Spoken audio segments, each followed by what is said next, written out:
Hello everyone, welcome to YouTube. तो friends, ये अपना एचएसएससी के लिए जो एडवांस मैथ का बैच चल रहा है उसके अंदर हम सेट्स टॉपिक कर रहे हैं। तो सेट्स में हमने कुछ रिप्रेजेंटेशन ऑफ सेट्स तक कर लिया था, उसके बाद का हम आज इस वीडियो में करने वाले हैं। तो चलिए शुरू करते हैं। रिप्रेजेंटेशन ऑफ सेट में हमने किया था टेबुलर फॉर्म और सेट बिल्डर फॉर्म, जिसको हमने बहुत अच्छी तरह से समझ लिया था कि उनमें क्या डिफरेंस होता है और कैसे हम एक दूसरे में उनको चेंज करते हैं। उसके बाद आता है कुछ टाइप्स ऑफ सेट हैं जो हम अब डिस्कस कर लेते हैं। जैसे एक सेट होता है finite set.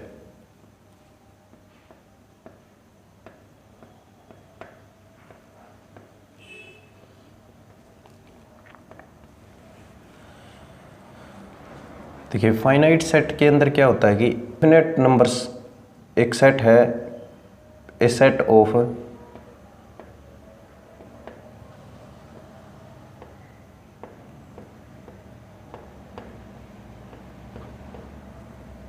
Definite number of elements.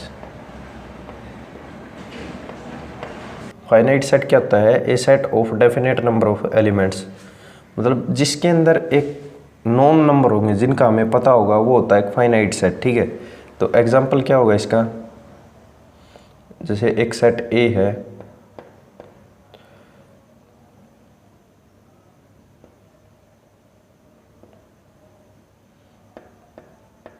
X such that x is months in a year.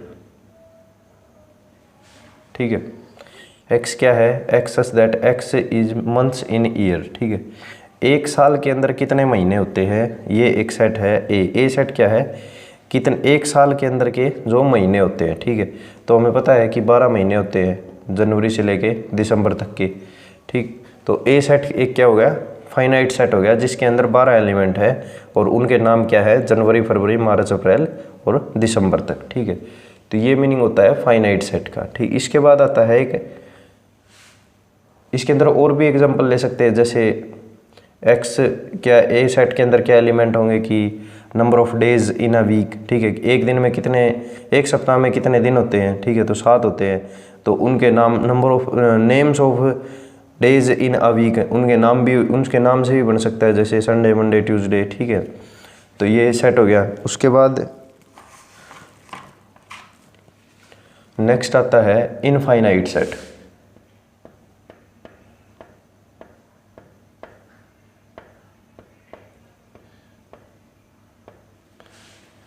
Infinite set का मीनिंग क्या होता है? इनफाइनाइट सेट का मीनिंग होता है कि जब नंबर ऑफ एलिमेंट्स जो हो वो डेफिनेट ना हो, मतलब कितने भी हो सकते हैं, हमें पता नहीं है, एक सीरीज हो नंबर ऑफ एलिमेंट्स की। ठीक है, तो इसका एग्जांपल ले लेते हैं हम। जैसे ए इज ए सेट है, क्या है? Set of natural numbers. N से रिप्रेजेंट करते हैं हम किसको? नेचुरल नंबर को। तो इसके अंदर क्या होंगे एलिमेंट? 1 2 3 और ये चलते जाएंगे आगे तक। ठीक है, तो ये एक ए सेट हो गया। ठीक है, इस ए सेट का अब हमें पता नहीं है कि इसके अंदर कितने एलिमेंट है, कितने नंबर ऑफ एलिमेंट है। ठीक है, ये तो अनगिनत नंबर ऑफ एलिमेंट हो गए। तो ये क्या है कि इनफाइनाइट सेट है, जिसके अंदर कोई डेफिनेट नंबर हमें पता नहीं है कि कितने हैं। और फाइनाइट क्या था? जिसके अंदर हमें पता होता था कि इसके अंदर कितने नंबर ऑफ एलिमेंट है। तो ये था एक इनमें डिफरेंस। उसके बाद आता है एक सिंगलटन सेट।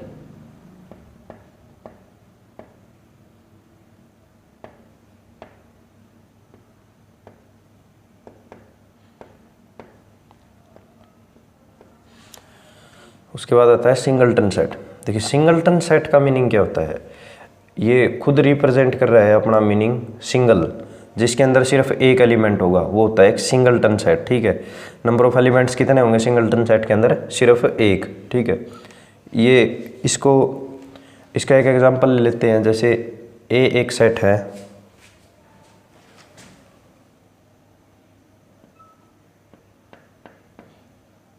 ए एक सेट है, इसको सेट बिल्डर फॉर्म में रिप्रेजेंट करते हैं। X such that x is A even prime number. ठीक है, x such that x is A even prime number, मतलब एक्स क्या है, एक सम अभाज्य संख्या है। एक्स क्या है, एक सम अभाज्य संख्या है। तो ऐसी कौन सी है जो सम भी है और अभाज्य संख्या है? तो ऐसी संख्या सिर्फ एक है और वो है 2। तो ये एक सेट हो गया ए जिसके अंदर सिर्फ एक एलिमेंट है 2। ठीक है, तो ये क्या है, एक सिंगलटन सेट का एग्जाम्पल है। ठीक, इसके बाद आता है एम्प्टी सेट।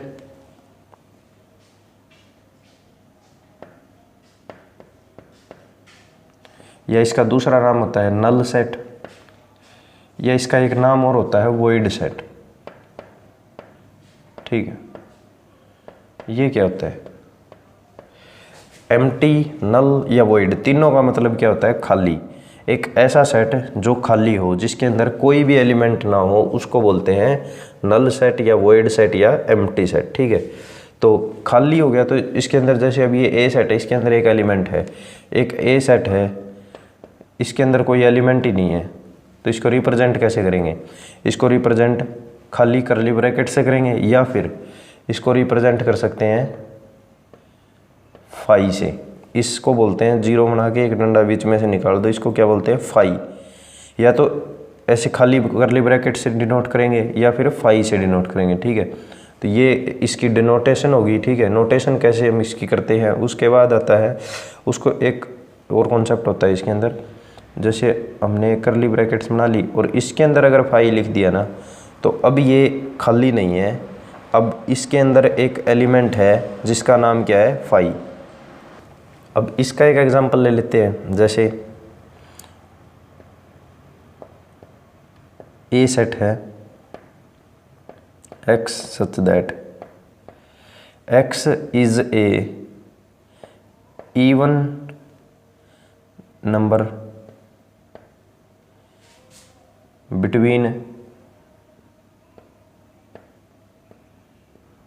7 and 9। सॉरी, इसको इवन मत लीजिए, इसको ओड लीजिए। इसको क्या ले लेंगे, ओड ले लेंगे। X such that x is a odd number between 7 and 9 और x belongs to natural number.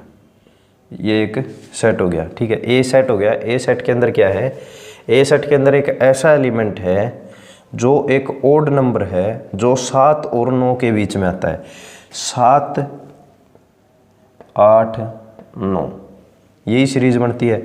तो 7 और 9 के बीच में ऐसी कौन सी विषम संख्या आती है जो सेट ए में आएगी?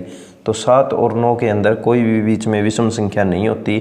तो ये ए क्या है, ए के अंदर क्या आएगा, कोई एलिमेंट नहीं आएगा। तो ये ए क्या है, एक सिंगलटन सेट है और ये सिंगलटन सेट का एग्जाम्पल है। ठीक है, यहाँ तक हो गया। इसके बाद आता है इक्वल सेट। ठीक है, इसके बाद आता है इक्वल सेट।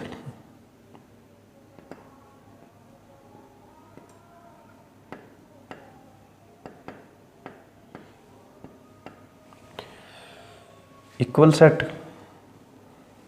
क्या होगा, इक्वल सेट की क्या कंडीशन होगी, if every element of A is a element of B and every element of B is the element of A। मतलब A के जो सारे एलिमेंट होंगे, A के जो सारे एलिमेंट होंगे वही एलिमेंट क्या होंगे, सेम B के होंगे। तो ये कंडीशन अगर सेटिस्फाई होगी तो ये दोनों क्या होंगे, इक्वल सेट होंगे, A is equal to B। ठीक है, ये कंडीशन अगर सेटिस्फाई होगी तो ये दोनों क्या होंगे, इक्वल सेट होंगे। अब इसके अंदर 2 कंडीशन आती हैं, जैसे 2-3 कंडीशन आती हैं। जैसे अगर मान लीजिए सेट ए, तो ये एज इट इज़ है, इसको बी मान लीजिए। ये ए सेट है और बी मैं यहाँ इसको रीअरेंज करके लिख रहा हूँ। 7 9 3। अब इन दोनों के अंदर एलिमेंट्स की जो अरेंजमेंट है वो अलग अलग है। 3 पहले है, इसमें 7 है, इसमें 7 है तो फिर उसकी इसमें 9 है, ठीक है। इनकी पोजीशन क्या होगी, अलग अलग होगी, ठीक है। तो इन दोनों, ये दोनों सेट भी एक दूसरे के इक्वल होंगे, ठीक है, लेकिन इनके अंदर नंबर ऑफ एलिमेंट्स बिल्कुल सेम है, तो ये दोनों क्या होंगे, एक दूसरे के इक्वल होंगे। उसके बाद एक बी को दोबारा रीअरेंज कर रहा हूँ मैं। बी सेट मान लीजिए ऐसे है,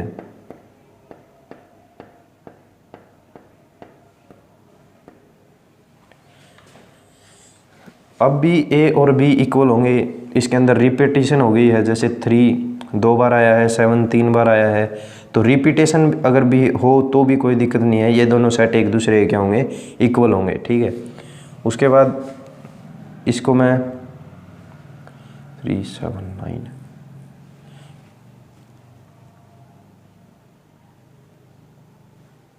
ए सेट को दोबारा लिख लेता हूँ, 3 5 और 7, ये ए सेट है। अब बी सेट को मैं सेट बिल्डर फॉर्म में लिख देता हूँ, जैसे एक्स सच दैट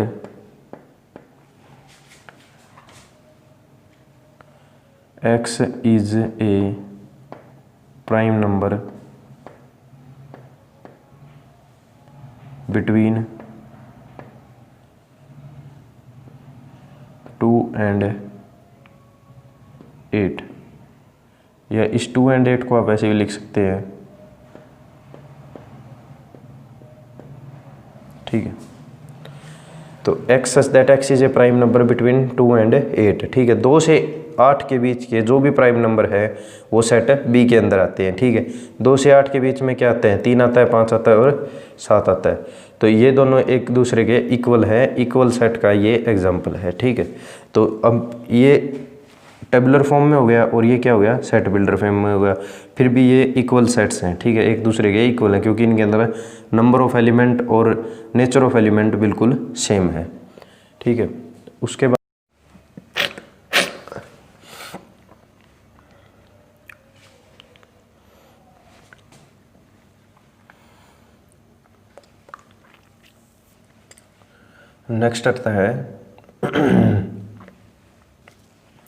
नेक्स्ट आता है सबसेट।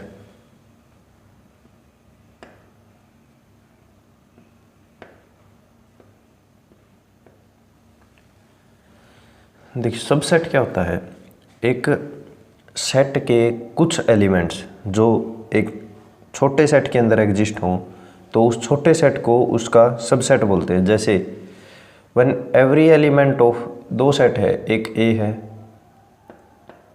एक बी सेट है, इसके अंदर एलिमेंट है 1 2 3 4, बी सेट के अंदर एलिमेंट है 2 और 4। तो जो बी सेट है वो ए सेट का एक सबसेट है, ठीक है। तो इसको हम, इसकी डेफिनेशन क्या है, when every element of set B is the element of set A, ठीक है। हर एक एलिमेंट जो बी का है वो एलिमेंट एग्जिस्ट करना चाहिए सेट ए के अंदर, तो जो बी सेट होगा वो ए सेट का एक सबसेट होगा। सबसेट का मतलब होता है छोटा, तो ये बी क्या है, ए का से छोटा है, तो ये क्या है, बी एक सबसेट है, ठीक है। तो इसको हम रिप्रेजेंट कैसे करते हैं, जैसे बी जो है वो क्या है, सबसेट ऑफ ए है, ठीक है। बी क्या है, सबसेट ऑफ ए है, तो बी क्या है, सबसेट ऑफ,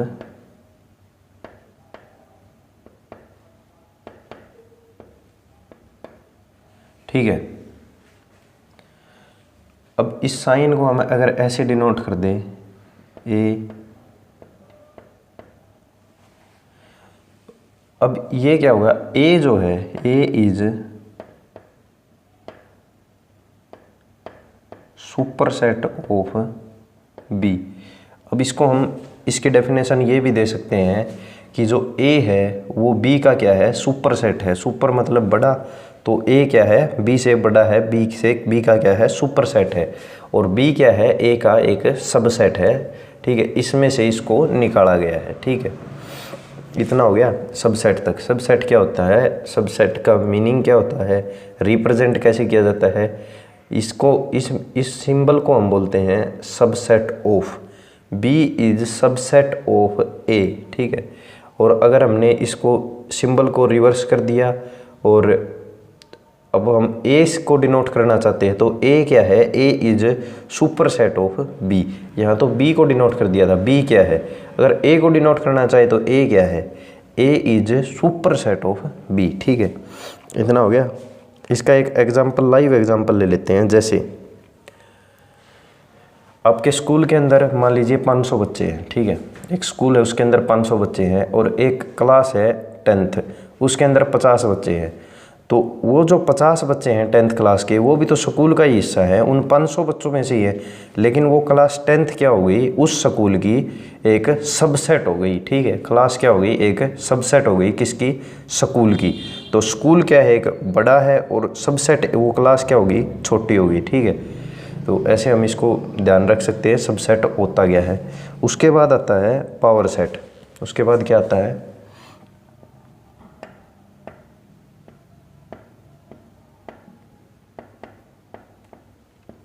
पावर सेट।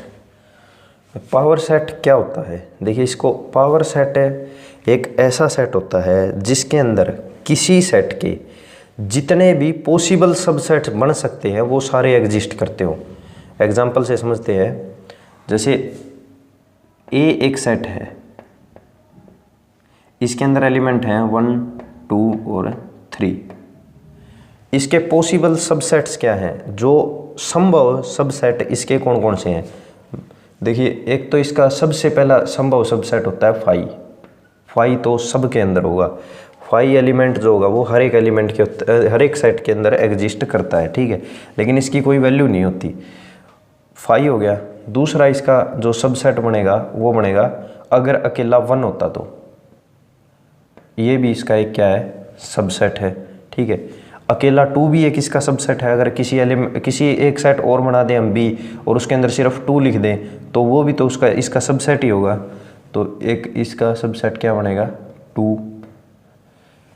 3 भी अकेला इसका सबसेट हो सकता है, तो 3 भी हो जाएगा।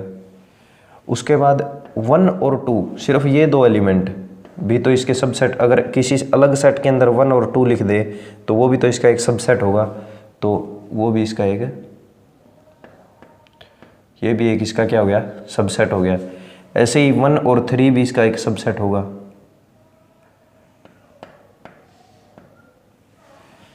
और ऐसे सेम 2 और 3 भी इसका एक क्या होगा, सबसेट होगा। ठीक है, और एक ये खुद भी एक सेट है, तो इसको भी हम यहाँ लिख देते हैं। तो इसके सारे पॉसिबल सबसेट जो थे वो ये थे। अब इन सब को एक सेट के अंदर डाल दिया जाए, इन सभी सबसेट को एक सेट के अंदर डाल दिया जाए और उसका नाम दे दिया जाए power set. Power set of A, इसको हम रिप्रेजेंट ऐसे करते हैं, पावर सेट P लिख के, और वो सेट ब्रैकेट में लेते हैं जिसका हमने ये क्या बनाया, पावर सेट बनाया। तो पावर सेट ऑफ ए क्या होगा, जिसके अंदर एक सेट होगा, ये एक सेट होगा जिसके अंदर ए के सारे पॉसिबल सबसेट्स एग्जिस्ट करते होंगे। ठीक है, तो ये हो गया power set of A.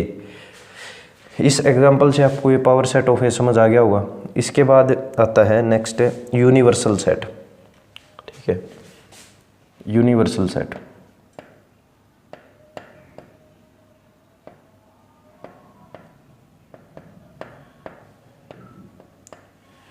Universal set क्या होता है, यूनिवर्सल सेट एक ऐसा सेट होता है जिसके अंदर कई सेट्स के सारे एलिमेंट एग्जिस्ट करते हैं।